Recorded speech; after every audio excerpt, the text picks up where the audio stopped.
Welcome to the Skeptic Zone, the podcast from Australia for science and reason.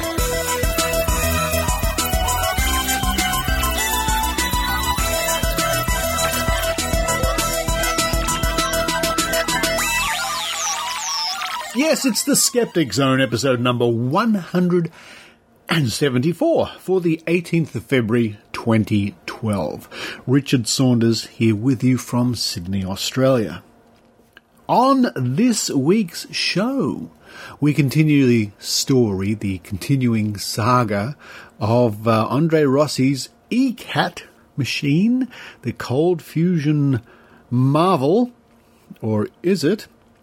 In the past week, our very own Dick Smith, patron of Australian Skeptics, put down the big challenge, made the big offer to Andrea Rossi. If he could demonstrate his cold fusion machine, Dick Smith would give him $1 million. Sounds like a pretty good deal to me. Did Andrea Rossi accept the challenge? We'll find out later in the show when we chat to Chief Investigator Ian Bryce. But kicking off today's show, at the top of the show, I talked to an artist from Newcastle, which is just up north of Sydney, Paul O'Brien, who recently has been painting my portrait, which is very flattering, for the Archibald Prize. I went up to Newcastle to have a sitting for the portrait, and I took the opportunity to have a chat to Paul. Very interesting man, also a registered nurse. And over a couple of beers, our conversation sort of ranged around a bit, but basically focuses on nursing and some of the strange aspects and woo, unfortunately, that's infiltrated many aspects of nursing. I think you'll find this a very interesting sort of chat. There's a couple of announcements I'll put your way. The Foundation Beyond Belief, or foundationbeyondbelief.org/FBB Australia. It's a charitable fund for secular humanists in Australia, worth checking out. I guess it's a sort of in reply or the answer to all these religiously based charities and goodwill organizations and what have you. foundationbeyondbelief.org, and if you're in Australia, then /FBB Australia. Check that one out. And some news of something I'd dearly like to attend myself. Skeptical 2012 in the Bay Area in Berkeley. Yes, my friend Yaoman Chan, the father of our reporter Penny Chan, has brought this to my attention. In Berkeley on the 21st of April this year, Skeptical 2012. Now, the website, if you're in the Bay Area and you want to check this out, and I tell you what, if I was there, I'd be there with bells on, skepticalcon.org. And a really great lineup of speakers they have this year. Berkeley, easy to get to. All you have to do is jump on BART, the Bay Area Rapid Transport System there, and you'll end up at Berkeley on the 21st of April to attend this wonderful convention. Berkeley Doubletree Hotel, same site as last year, says the website which I'm looking at right now. Speakers, schedule and tickets and other information on the website. If I was there, I would be there. Yeah. Now, before we get stuck into the show, I was just on Twitter a little while ago, and one of the hashtags I keep in my search is hashtag StopAVN, Stop Australian Vaccination Network, the Facebook group. Now, apparently there was just today an anti-vaccination talk up in Queensland here in Australia, and some of the things I've been seeing about this are truly horrifying by these deluded clowns. And if you go to that hashtag and have a look on some of the posts that were posted today, the 18th of February, there is a leaflet that's come to my attention, which is just beyond belief. It's a picture with looks like a starving African child in the background, and in the foreground, holding a needle, a syringe with a big skull and crossbones, is Bill Gates, with an evil-looking smirk and grin on his face. Now, say what you like about the Windows operating system, we regard Bill Gates as a truly wonderful man, a wonderful example for everybody of the amount of time and effort and sheer volume of money that he's donated to vaccination. So the anti-vaxxers are painting him as some sort of laughing villain. It's just incredible.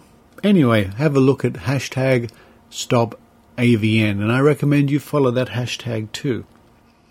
Oh, well, on that interesting note, I'm going to run downstairs and enjoy that lovely cup of insert your drink of choice here, while you enjoy the Skeptic Zone.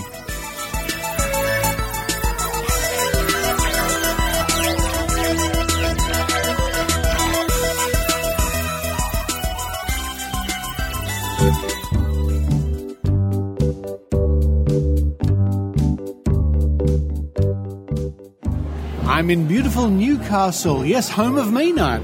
Home of Maynard, in fact. And I'm sitting here on the waterfront here looking over the Newcastle Harbour. I've come to Newcastle, which is just north of Sydney. Something very flattering for me, I must say. I'm having my portrait painted. In fact, it's been painted by a local artist, Paul O'Brien. Hello, Paul. How are you? Good. Well, I'm quite well. We're here at the waterfront enjoying a lovely beer. And at the Honeysuckle Hotel. At the Honeysuckle Hotel. It's very modern, very new. It's lovely sea breeze. You can probably hear it on the microphone. But you strike me as an interesting fellow because you're a guy who gets a lot of information from the skeptical world from podcasts. Listen to them all, hopefully. Yes, it's been a major enrichment of my life to discover the podcast world over the last probably 3 years, and there's just more and more of them. Yeah, I agree. There are so many out there to choose from. It's hard to keep up. It's very hard to keep up. I find I sample a lot but come back to the old favourites. Well, I mean, we can mention SGU as a favourite, I think, of everybody, and Skeptoid, of course, and your own. Yes, they're the main three that I have listened to all along. But there are many others. I've also listened to some of the atheist podcasts coming out of the States. Just because I listen to a podcast doesn't necessarily agree with everything they say, but you've got to know what's out there before you can make your opinion. So I like to sample a bit of everything. I think they're a wonderful thing, and it's strange for me to say it since I produce one. Nevertheless, if I can stand back and talk as somebody who also enjoys listening to podcasts myself, I've learned so much over the years by listening to Skeptoid, by listening to the Skeptic's Guide to the Universe, and when my reporters send in various interviews to the Skeptic Zone, of course, I think, oh, wow, that's very interesting, and I learn a lot that way. Would you say that that's your primary source of information these days about skeptical matters? Yes, I still do read a lot of various books. The last one I read was A Blink, which I thought was brilliant. But the good thing about the podcast is, of course, you can do something else and still get your hit. Particularly, as you say, I'm painting a portrait. I can paint and have podcasts on in the background. Once upon a time, I would play music, but now I tend to play podcasts or audiobooks. And you can do your reading, so to speak, at the same time as you're doing something else. And it's I find it very helpful, actually, because you can actually disassociate from what you're doing and listening to whatever is on the podcast, but you still produce the work in front of you without getting too stressed about it. So I actually like listening to podcasts. I think that's the same as I know a lot of people listen to this podcast when they're driving. Yes. They load up their MP3 player or whatever that they do, and even as we speak right now, there are people commuting, driving in their cars, doing something. Fully concentrating on their driving, but listening to what we have to say. Well, one of the problems with that is, of course, as you also know, I am a registered nurse, and amongst other things, and I work in a community setting now, and I have the podcasts on in the car. I play them through the adapter for the car. The problem is you invariably want to sit and listen to something and hear it all the way through, and so you've got to pick where you've actually got a decent distance to drive before putting something of interest on, because you've often got to stop halfway through it and go and put your work face on and do what you've got to do, and then come back to the podcasts. But doing the work I do, I find that listening to the podcast is also a good distraction. Yeah. A nurse, of course, as well as being an accomplished artist. And you are part of the Facebook group, as am I. Nursing. There's the nursing skeptically. I haven't been involved with it actively for a long time. I am part of it, and I always read the posts and whatever that come through to me, but I just find I don't have the time to spend a lot of time on it. Yeah. And most of the people are so knowledgeable about the areas that they comment on. I feel a bit intimidated to put my 2 bobs worth in without doing some research, by which time I've done the research and the moment's gone. Well, a very dear friend of ours, Joe Benhamu, who's a reporter on the Skeptic Zone, of course, is one of the people behind the Facebook group. And I must admit, I sort of snuck in as being a member of that Facebook group on very dubious sort of credentials, because I played a nurse on television. Well, I suppose there's several people on it who aren't registered nurses, I suppose. But, yes, I'm actually on the 14th of this month, 14th of February 1972 I started, so this is my 40th year. I'm a triple certificate under the old system. Then I did the diploma and then a degree. I've done quite a bit of education in the past, though I'm back on the so-called on the tools now. Administration's not my forte. But I actually left school at 15 and did my trade as a bricklayer before I started. So there you go. Now, in all your years of being a nurse, of course, you must have seen a lot of changes. But let's think about what you've discovered or seen. If we look at alt med and woo, or naturopathy and energy medicine, have you seen that increase? I don't know about increase. We were talking earlier about I'm quite disillusioned about the level of woo or lack of understanding of it within registered nurses. The Society of Registered Nurses, there seems to be not a lot of genuine understanding of what alternative medicines really are. And as you know, we do a bit with palliative care and whatever, and you're often in a quandary as to whether or not you should dissuade people from taking treatments or looking at avenues of treatment that you know are probably a waste of time, or also invariably a waste of time, but is giving the person hope. And you know on an intellectual level that you should dissuade them from it, but when you're confronted with the reality of somebody who is desperate, it's a very, very difficult thing to take hope away from them. I always remember a statement from Elizabeth Kubler-Ross on Death and Dying, a book which has now become quite criticised on various things. Kubler-Ross was a believer in reincarnation and various other things. But when she was speaking to people about what their prospects were, she would say you've got 10% chance of an improvement or 10% of this. And when people added it up, they realised she only gave them 90%. And people would say, what about the other 10%? And she'd say, well, that's for hope. One of the things that annoys me, I must say, and you hear it so often, is people or you hear reports, the doctors gave up all hope. The doctors told me I'd only live 2 more months. The doctors said there was nothing more they could do with me. And it always strikes me as that's an emotional response. I can't believe doctors would actually tell a patient, we can't do anything for you now, we've given up all hope. Well, look, I can't say that there aren't some insensitive doctors out there, but I must admit from my own experience, the vast majority of anybody involved in the caring professions wouldn't be that brutal. Cold, yeah. Well, I've met a couple. But on the whole, mostly people who choose to work in those sort of areas that deal with such primal parts of our life, like beginning and the end, are sensitive. But look, it's probably one of these things where people have heard what's being said to them through the filter of their anxiety or whatever, and perhaps misconstrued it, I would hope.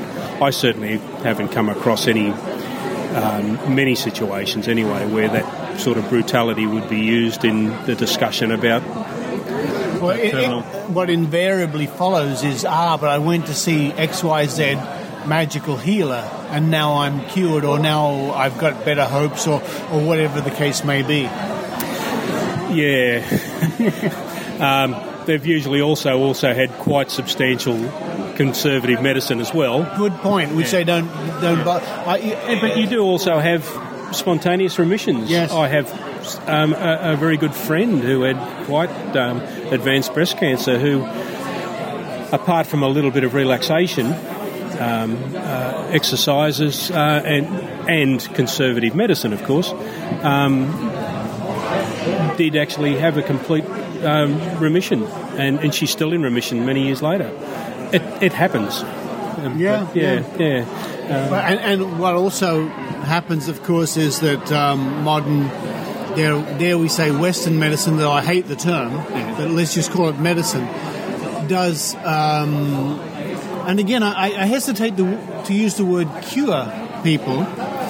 And if I use a personal anecdote, of course, I think to my mother, who had some cancers in her life, and 25 years ago, and indeed 10 years ago, 2 bouts of cancer, went through the complete range of what we know as medicine, modern medicine, scientifically evidence-based medicine, chemotherapy and the rest of it, and she's alive and fit and well. And it's an odd thing to say, but I'm speaking as a personal anecdote, and I know from skeptical experience that anecdotes do not equal evidence. Right. However, I can't but not comment on the fact that I am of the opinion that my mother would certainly be dead if it wasn't for what we know as modern medicine. Well, I hope so. That's the whole aim of it all. It's an interesting thing. I'm trying to think of where I heard it some time ago, where I heard an argument being put forward that, in fact, modern medicine is the alternative medicine.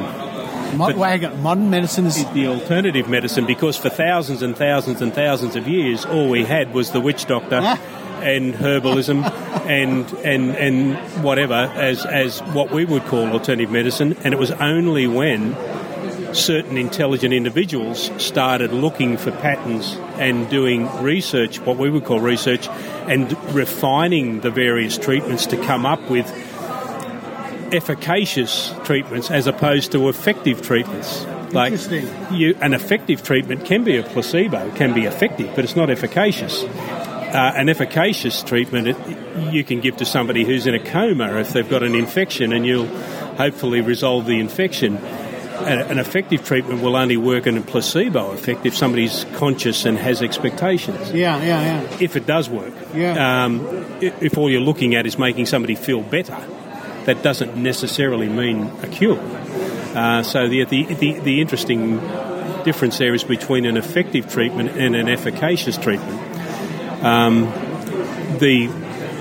The mindset that people bring to the treatment is important. There's more and more research sort of going into this, that you can actually give an effective treatment that resolves an issue, but people will be unhappy with it.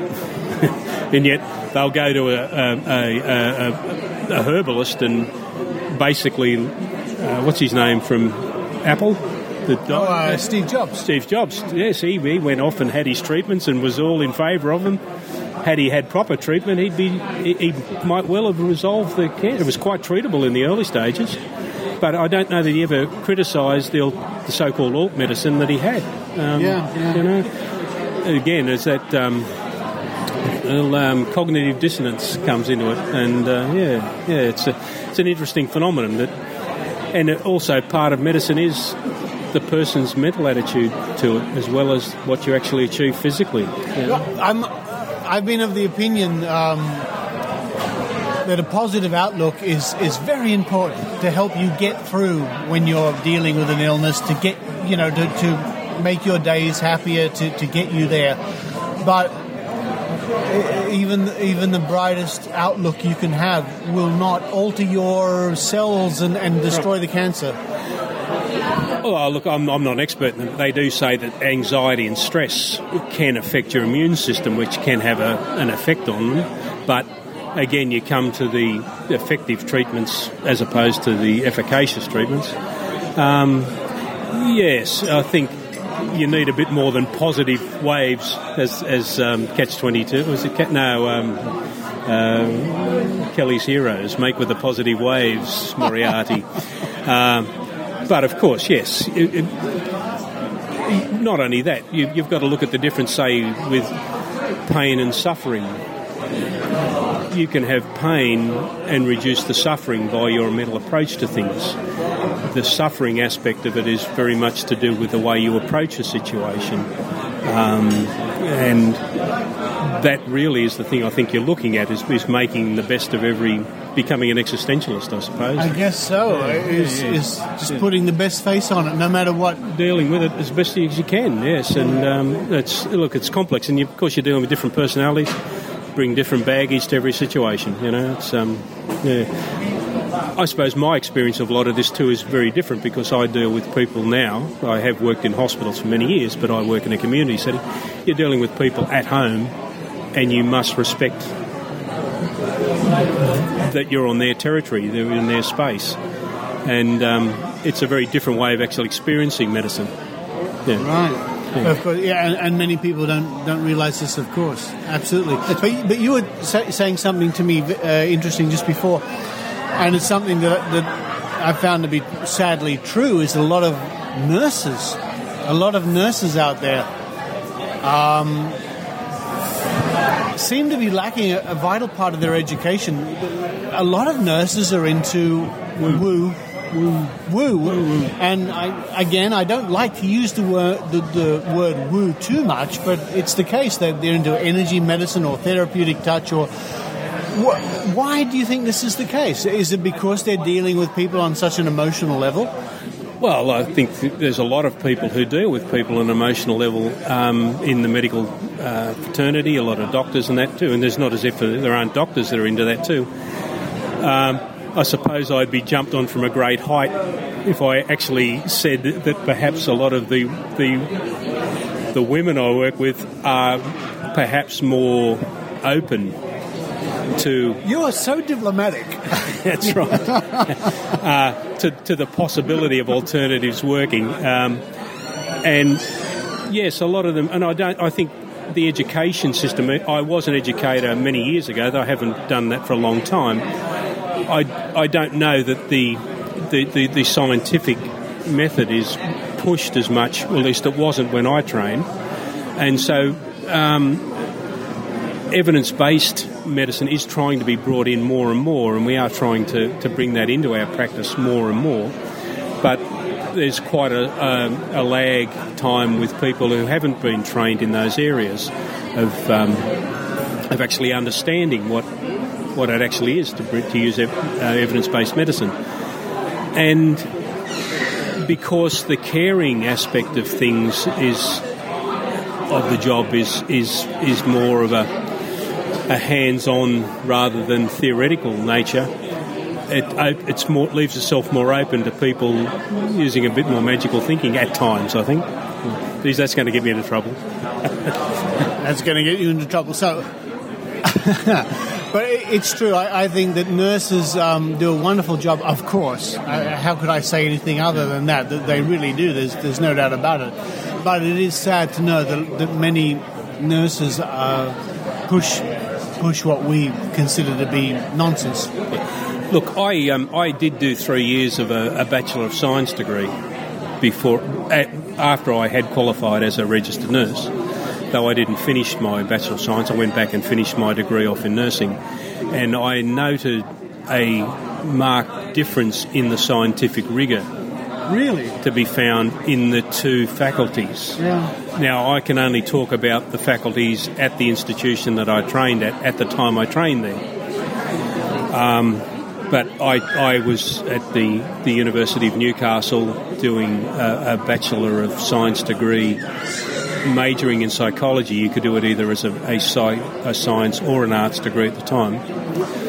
But there was because Newcastle is a research-based as opposed to clinical. Well, again, when I trained there, it was predominantly research. I had quite a good grounding in research and statistics and all this sort of thing, which I found when I went across to finish the degree in nursing.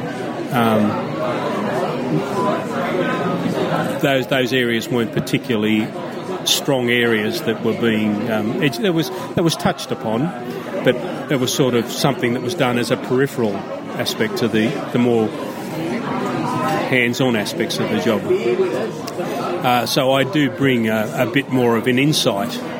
I can remember trying to explain, quite a few years ago now, there was a study came out on hormone replacement therapy with the and the incidence of breast cancer, and it was a very large study. And I tried to explain to my colleagues the significance of the risk factor being 20% didn't mean that it was 20% of the people, but the controls group had 30 people who developed breast cancer on this particular treatment, and the treatment group had 36.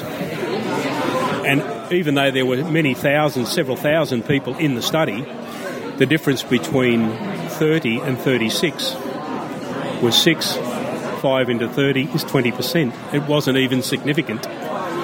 But it was pushed in the media at the time with 20% rise in risk factor. It was actually within the standard deviation of the actual treatment. But unless people have had statistical training, you can't get these messages across. They don't understand. So, and the media don't want to go to that much trouble, of course. Don't want to go to that much trouble there. And it was actually pushed on the media as, look at this, 20% rise in risk factor. Yeah. Well, if you've got a risk factor of 1 and out of 10,000 and 2 people out of 10,000, that's 100% rise, in the risk factor. But it doesn't mean anything, And I think when I trained, nurses weren't trained in that type of thinking. I had to do a science degree to actually, do part of a science degree to actually understand that.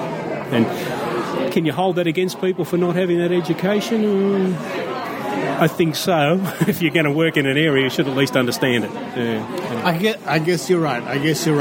Well, Paul, what a pleasure it's been, and I must say I'm deeply... and your glass is empty. My glass is empty. That's why you're finishing the conversation. How about that? My glass is empty.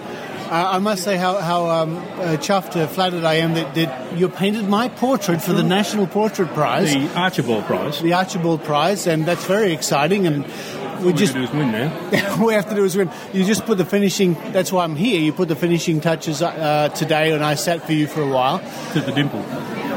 My chin, was it? Yes, the dimple. There was the one I hadn't... I didn't have the chin dimple in, obviously, mate.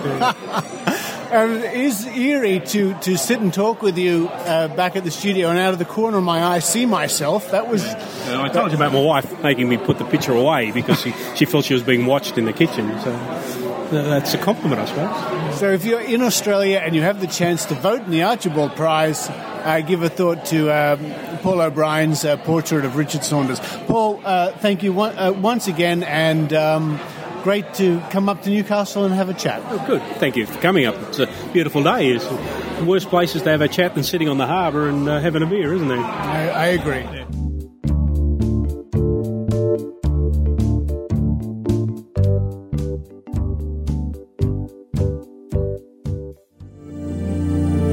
Hi, this is Tim Farley. You probably know me from whatstheharm.net, a catalog of the real-world harm caused by lack of critical thinking. But that's not my only project. I present at Skeptic events. I post a daily Skeptic history fact on Twitter and Facebook. And I blog about using new techniques on the internet to advance skepticism. Come over to skeptools.com and check out my latest ideas. But first, enjoy the rest of the Skeptic Zone.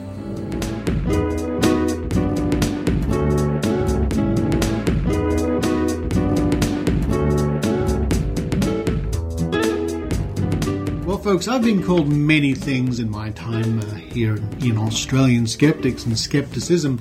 I think that my favourite was once I was called a Mouseketeer only evil after I attended an anti-vaccination talk. But I think my good friend Ian Bryce, the chief investigator from Australian Skeptics, has trumped me here.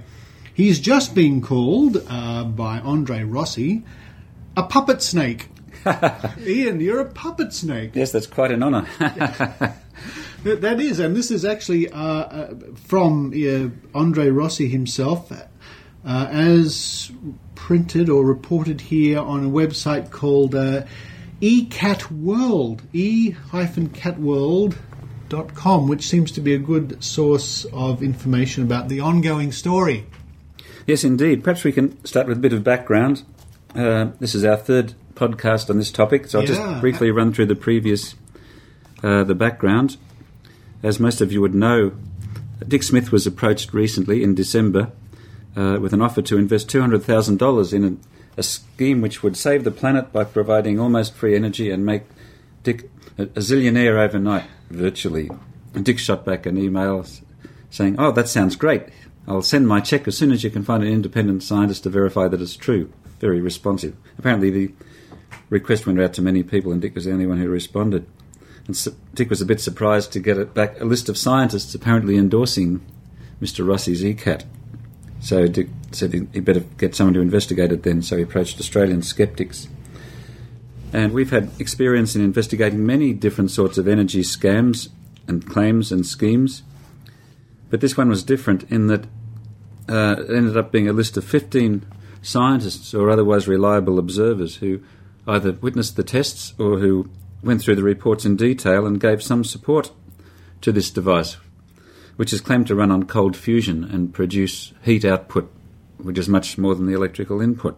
So I firstly went to an investors' meeting in Mullumbimby in northern New South Wales, hoping to speak to Rossi by Skype. This was organised by the hopeful Australian representative Sol Millen, and I didn't receive any new information there, so I advised Dick that although I couldn't actually see how the scientists were fooled at that stage, nevertheless there were too many bad signs and he shouldn't invest in it. So this made news around Australia, because Dick Smith and money always makes a big splash.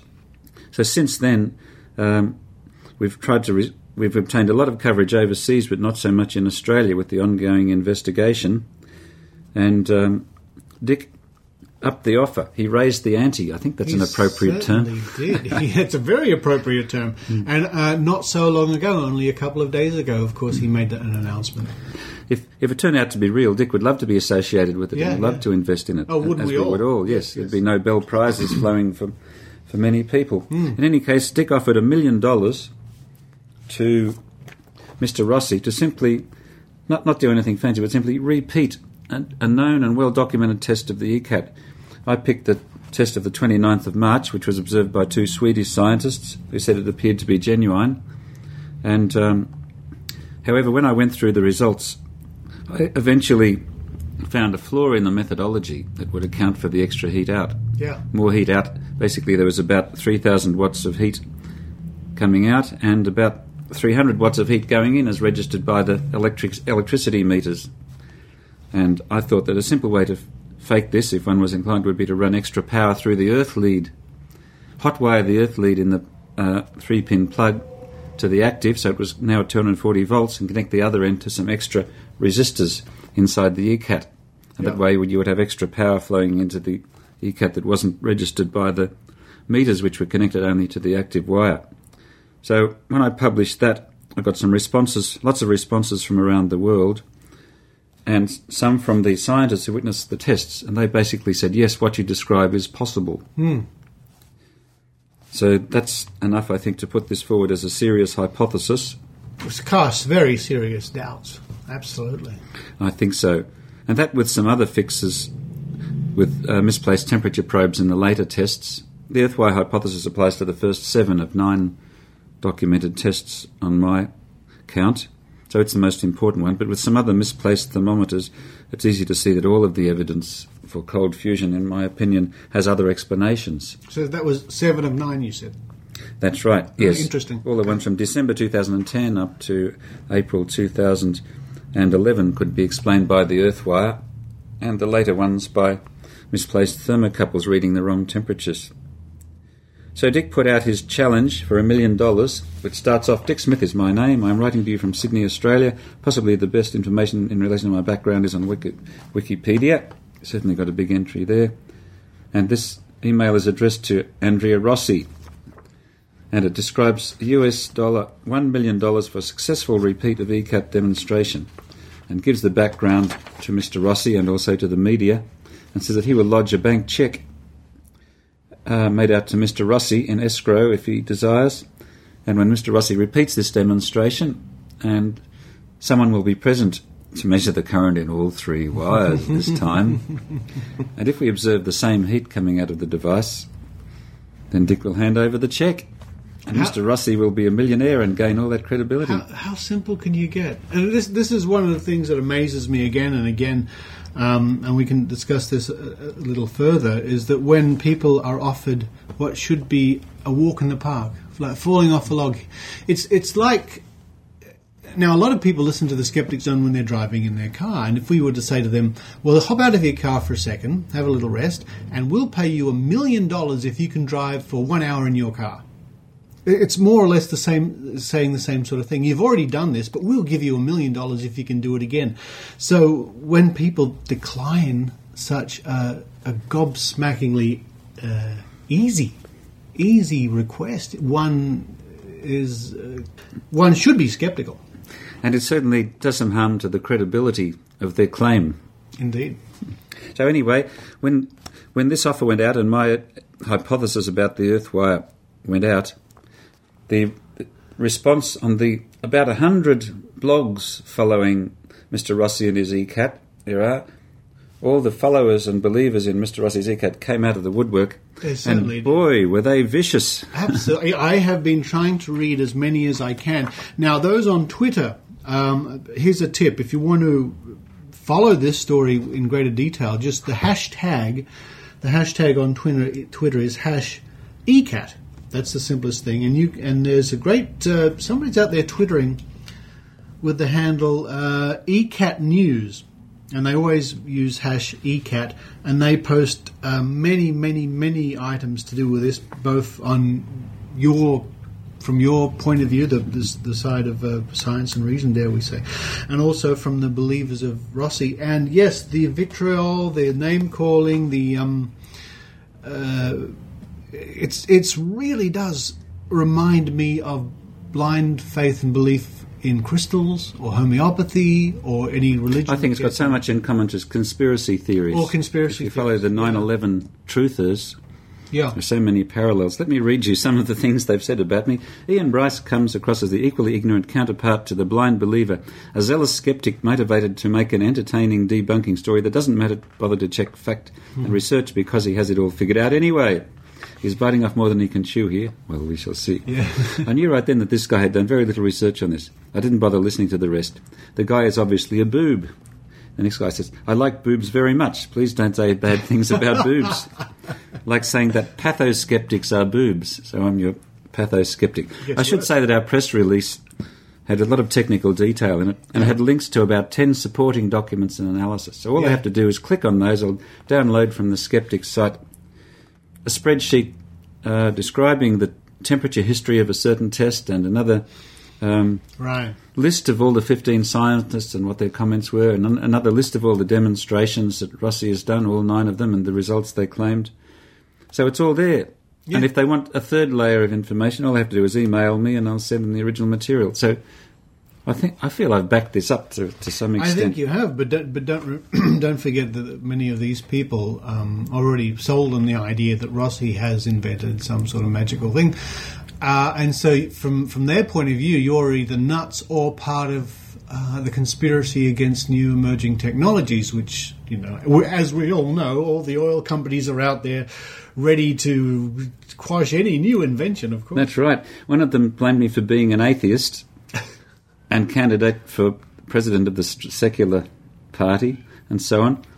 And a newly formed Aussie Skeptics meetup group, loves attention, so much so that he built his own Pope-mobile complete with fake Pope and phone to God. So that completely discredits your attack on the cold That's fusion. right.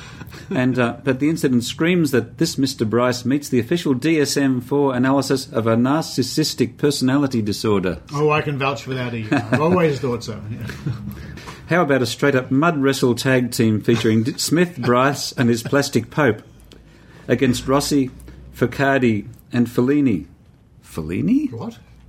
And Dennis Bushnell, a NASA scientist, can be the referee. And Kevin Klein, the ringside announcer. That's spelled W-R-I-N-G-S-I-D-E. This just... I mean, the arguments these people are putting up are staggering, aren't they, Ian? How can you possibly counter these? That's right. And with poor old Dick got a caning too. Smith, the inventor of Dickhead matches, featuring a screaming woman on the cover. Well, he did. Yes, indeed. Trying to get matches made in Australia again. Right. After they It were was a imported. publicity stunt, yes. Your denial of the possibility of LNER amounts to deliberate fabrication. When someone's eyes are so closed, your posts say more about you than about anything else. Ian Bryce, you're an idiot. Okay? To call yourself a skeptic is to disgrace the name. I declare you a disgrace to science and a disgrace to skepticism. Now, however, there were some positive ones. Oh, I'm glad to hear it. Yes.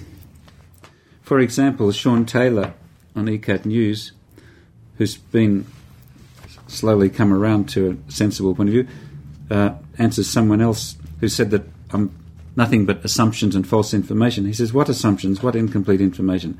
What part of there are no independent ECAT measurements and Rossi refuses to do them? Don't you understand?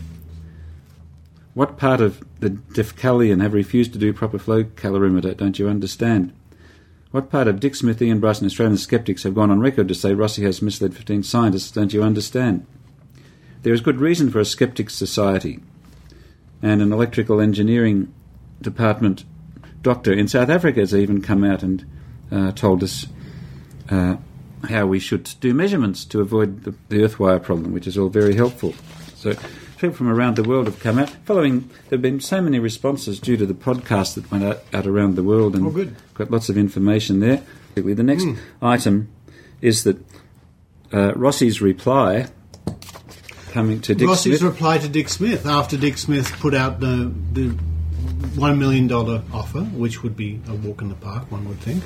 Rossi says, Dear Mr. Smith, Mr. Dick Smith, I am totally not interested to your proposal. And Mr. Sol Millen is not authorised to make any proposal on our behalf. As for testing our ECATs, when they will be in the market, I suppose within next winter, you'll be free to buy one and make all the tests you want. For free. Well, it's hardly free since he's selling them for 1.5 million. Next winter, huh? So he's put a time frame on when these things should be out there. Yes, he's put on many time frames, and they've all elapsed to date. Has he? So I can't comment on whether Rossi's product is a scam, but Dick Smith has. Many people have drawn parallels to other scams such as firepower. Well, we can report that Dick Smith has called it a scam. Mm-hmm. Yeah, and many others online have been turned around.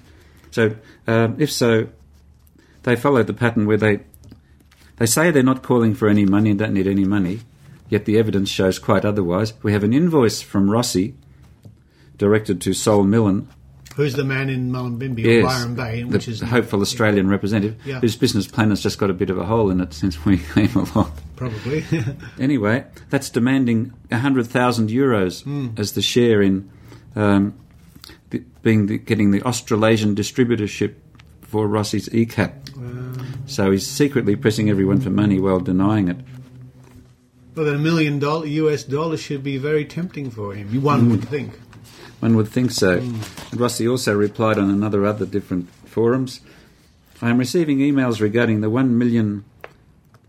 One, the millionaire who offers $1 million for the test, and two, what we think of some wannabe competitors who will make other tests on a device of them. I have not time to answer singly, so here's the final answer valid for all. And it goes on and on. It was all in capitals, the entire email. Yes. And the bit that amuses me is... again claiming that his 1 megawatt plants have been sold to an entity that wants not to be disclosed, because he keeps saying he's sold many of these devices, yet he cannot name a single buyer. Right. So he wants to receive deposits on them and then even money in escrow is worth something, because he can then claim that people have bought them, and in the normal course of business they'll be delivered. So I think that's why he wants Dick to put that. He's happy if Dick would put that $1 million in escrow, which means that it's now with a third party who then decides whether or not it's passed on or returned. Yeah. So Rossi is simply calling for people to buy ECATs, to put the money up for them, and he won't do any more tests until they do that. Now, since that time, another writer has said, Rossi smelt a rat, as an expression, smelt something wrong, with Dick's offer. A snake, meaning Stephen Crivet. He always calls Crivet's New Energy Times a snake. And a rotting wombat. I can only assume the rotting wombat is the Australian end of the connection. Smith and Bryce. Good grief. So quite rightly, Rossi will have nothing to do with it. So there we are, a rotting wombat, as well as a snake. Oh, gets better. Puppet snake. So another aspect of this is the Greek connection. The Greek connection. Now, this is interesting. We go from Italy to Greece. Yes, indeed. Rossi had an interest in a Greek company called Defcalion, and apparently intended to license the ECAT technology to them. But they had a falling out, and since then Defcalion went on and have made their own device called Hyperion, which they claim is based on Rossi's technology, which they openly admit to stealing from him. Oh, boy. We're talking about a new technology here that will write new science books based on cold fusion and win many Nobel Prizes.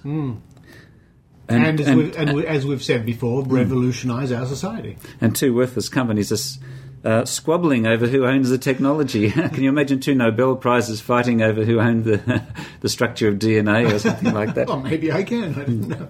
This has mystified many industry observers. But it's my theory that the technology that Defcalion stole from Rossi isn't nuclear fusion technology, but it's earthwire technology.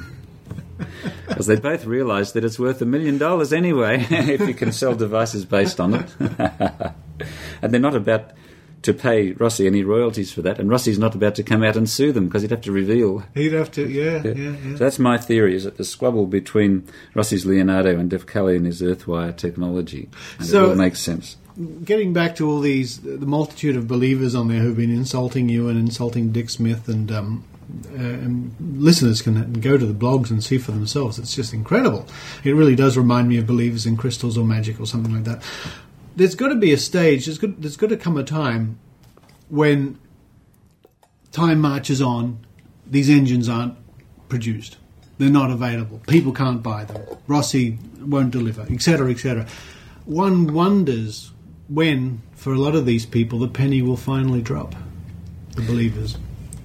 Yes, well, the observers of firepower and split cycle and green power and Lutech and many others observed that they don't have a cut-off date.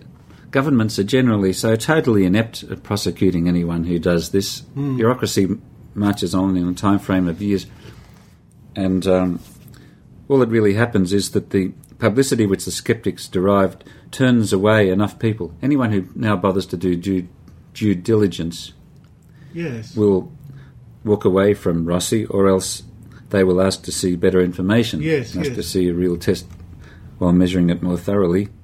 So therefore, their business dies away. And if there was a moment of prosecution when the government was going to close in on them and perhaps charge them and put them in jail, then quite likely they would take the money they've got so far and disappear. But that hardly ever happens. They can just fade away and move to another country. The manager of firepower skipped Australia now, to avoid just the for our listeners' benefit, Ian, what was the firepower story? That was a pill which you put in the petrol tank of your car, and it energises the petrol, so your car runs further. Oh, wow. But then that was some years ago here in Australia, and it led to the collapse of businesses and all sorts of things. Yes, it sounded so good, and a pyramid was built up, not on a product, but on promised dealerships. Yes. As if I'm saying, you tell the public that you've got a product to sell, but if I'm trying to attract investment, I say, look, I've got a scheme here that's made me millions, and it can do the same for you. It's pyramid selling. What I'm going to sell to you is the dealership for Australia, and you can subsell that to dealership in Tasmania and Northern Territory and here and there, and each of those people can subsell it to a smaller area. Yeah. And so each of those people sees the opportunity to make money. The product doesn't matter. It's the fact that they can make money from a lower level. That's called pyramid selling. And that's how these sort of schemes operate, it's often said. Right. Well, the crunch time, one would think, has to come for Mr. Rossi at some stage, probably this year, wouldn't you think? Well, I'm not sure there will be a crunch time. I think it'll die away exponentially. Yeah. Yeah. Unless, see, the Italian government is so inept at prosecuting people, and sometimes when they get convicted, it's not necessarily valid anyway. It's to do with vested interests and perhaps even corruption. But their record is so bad that I fear that he'll never be brought to justice.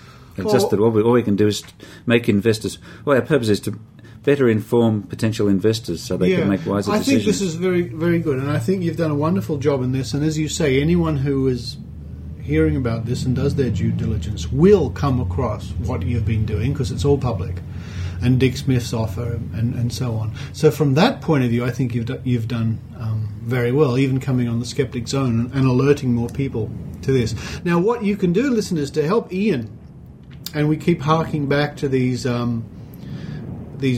There's a plane flying over now. I wonder if it's running on an ECAT. Or whether it's got firepower pills in the petrol tank.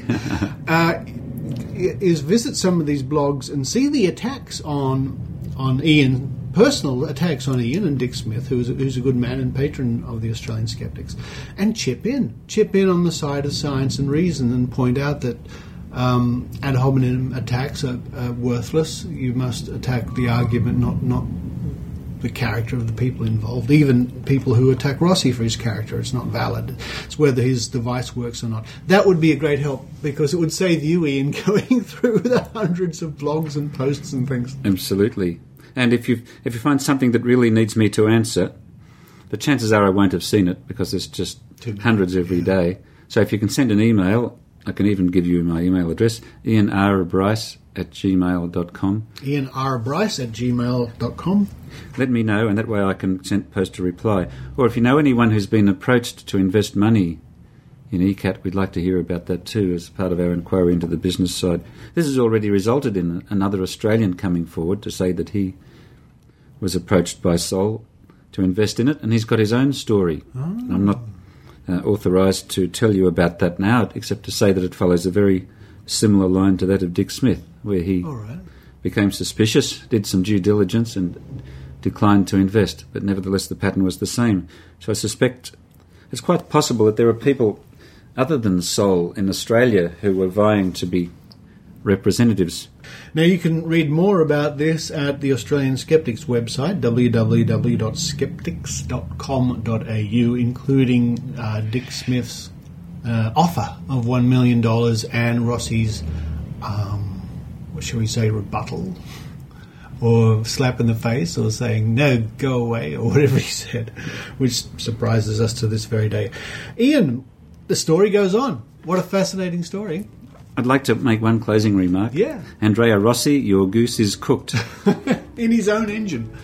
Absolutely. Thank you, Ian Bryce. Thanks, Richard.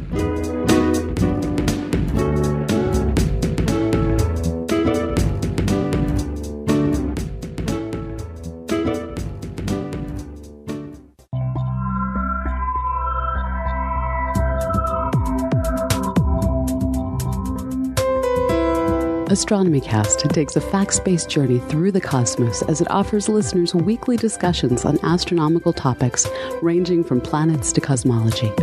Hosted by Fraser Kane of Universe Today and myself, Dr. Pamela Gay of Southern Illinois University, Edwardsville, this show brings the questions of an avid astronomy lover directly to an astronomer. Together, Fraser and I explore what is known and being discovered about the universe around us. Join us each week as we take a facts-based journey through the cosmos at astronomycast.com.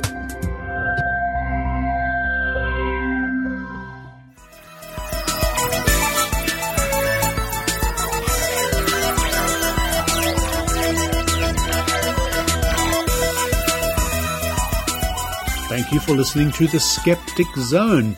Now, I was mentioning at the top of the show this extraordinary picture of Bill Gates with a syringe and an evil grin and the poor little African child in the background.